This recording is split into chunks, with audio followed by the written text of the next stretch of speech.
Hi there, this is Jonathan Ginsberg, and I am part of the Bankruptcy Law Network. I practice bankruptcy law, consumer bankruptcy law in the Atlanta, Georgia area.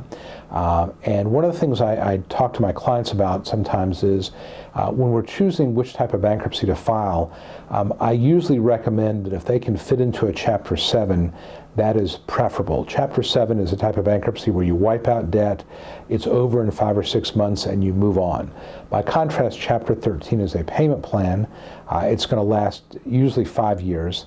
It requires you to fund a Chapter 13 plan over that 5 years, and during the time you're in Chapter 13, you cannot incur new credit.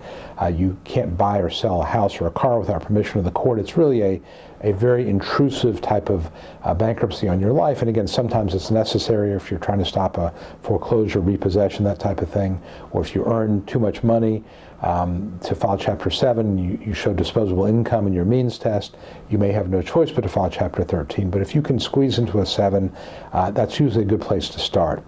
And what I want to tell you about is a tactic that we've used in our office with some success for clients who are what they call over median, meaning that their income is such that they make more than the median income for their state, and we plug in the numbers to the means test.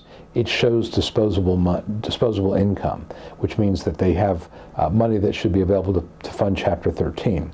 The problem is that the means test budget looks at, of course, income over the last 6 months, and it kind of extrapolates that into a yearly number. And it also, the budget in your means test does not necessarily reflect real life, and there's some things that you may have in real life that are not reflected in that means test.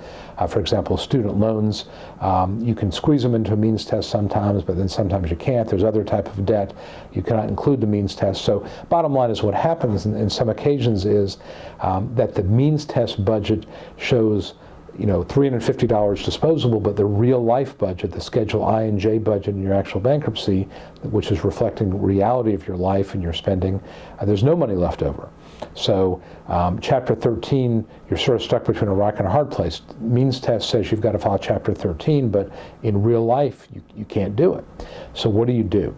Well, one of the things you can look at in your means test is whether you have claimed a deduction, and these are allowable under the means test for things like disability insurance or health insurance or term life insurance. These are all things that the means test allows that you can claim and offset your income dollar for dollar. So, for example, if you have a means test that shows $350 a month left over available to pay creditors, and then you go out and buy health insurance for $400 a month, that's going to eat up that disposable money. Same with term life insurance or disability insurance. Now, obviously, what you're doing is you're doing some pre-bankruptcy planning, and every jurisdiction is going to have its own rules as to when that's appropriate or how much time you need to put between making that change and filing bankruptcy. And it may not be appropriate at all in your district.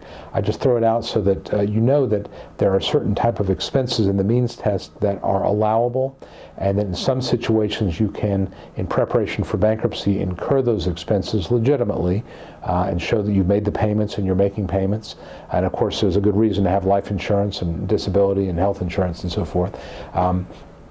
But you can show that you have made these choices, and even dental insurance I've done a couple of times. So that's something to talk to your lawyer about. If it looks like your means test is not working, look to see if there are expense categories you've not claimed for things that you can go out and get.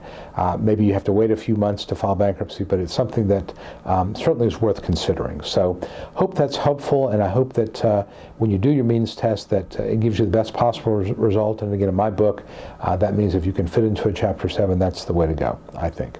So I hope this has been helpful. Again, I'm Jonathan Ginsberg here on behalf of the Bankruptcy Law Network, practicing out of Atlanta, Georgia. And feel free to send us questions. We're more than happy to answer them. Thanks a lot, and we'll talk to you soon.